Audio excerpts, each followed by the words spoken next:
సంవత్సరాల తరబడి ఎన్ని మందులు వాడినా మీ మోకాల నొప్పులు తగ్గట్లేదా? ప్రాణ పెయిన్ క్లినిక్ లో అత్యాధునిక చికిత్స. వారు ముగ్గురు 10th క్లాస్ ఎగ్జామ్స్ విజయవంతంగా రాశారు. రేపో మాపో రిజల్ట్ వస్తుందని ఆశగా ఎదురు చూశారు. ఈలోపు అందులో ఒకరి బర్త్డే రావడంతో జాలిగా గడుపుదామని అలా కాలువ గట్టుకు వెళ్లారు.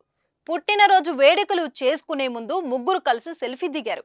కానీ వాళ్ళెవరూ ఊహించలేదు ఆ సెల్ఫీనే వాళ్ళ జీవితంలో చివరి సెల్ఫీ అవుతుందని. సెల్ఫీకి ఫోజులిస్తూ కాలువలో జారిపడ్డారు. అందులో ఇద్దరు మృతి చెందగా ఒకరిని స్థానికులు కాపాడారు. పుట్టినరోజే ప్రాణాలు కోల్పోయిన హృదయ విషాదకర ఘటన గుంటూరు జిల్లాలో చోటు చేసుకుంది. పూర్తి వివరాల్లోకి వెళ్తే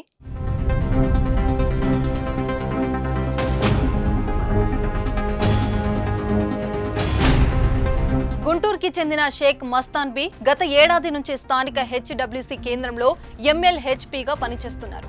ఆమెకు సాహెబ్, ఆస్మా ఇద్దరు సంతానం. వారిద్దరూ స్థానిక జెడ్పీ పాఠశాలలో 10వ తరగతి పూర్తి చేశారు. వీరంతా అడిగొప్పలో నివాసముంటున్నారు. ఎగ్జామ్స్ అయిపోవడంతో ఇద్దరు పిల్లలు సెలవుల్లో ఇంటి దగ్గరే ఉంటున్నారు. అయితే శనివారం సాహెబ్ బర్త్డే కావడంతో సమీప బంధువు యూసఫ్ ని ఇంటికి పిలిచారు. యూసఫ్ కూడా 10వ తరగతి పరీక్షలు రాసి ఫలితాల కోసం ఎదురు చూస్తున్నాడు.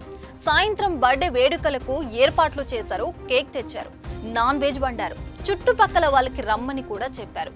ఈలోపు సాయంత్రం సమయంలో సాగర్ కుడి కాలువ దగ్గరకు వెళ్లి వస్తామని తల్లికి చెప్పి ముగ్గురు వెళ్లారు. ఆడుకుంటూ జాలీగా గడిపారు. చివరగా ఇంటికి వెళ్లే ముందు కాలువపై నిలబడి సెల్ఫీ తీసుకుందామని అనుకున్నారు. ముగ్గురు పక్క పక్కనే నిల్చొని సెల్ఫీ దిగే సమయంలో ఒకరి కాలు జారింది. దీంతో మిగతా ఇద్దరిని పట్టుకోబోయాడు. అందరికీ పట్టు తప్పింది. ముగ్గురు కాలువలో పడిపోయారు.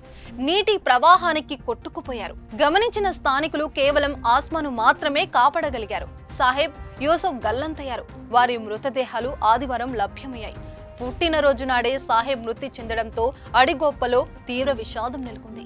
ఈ రోజు వెలువడిన 10th ఫలితాల్లో సాహెబ్, యూసఫ్ ఇద్దరు 90% మార్కులు సాధించడంతో ఆ రెండు కుటుంబాలు తీవ్ర మనోవేదనకు గురవుతున్నాయి.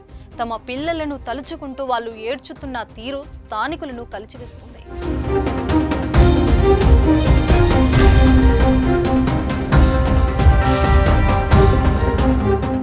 సుమన్ టీవీలో మీ పర్సనల్ అండ్ బిజినెస్ ప్రమోషన్స్ కోసం కింది నెంబర్కి కాంటాక్ట్ చేయండి.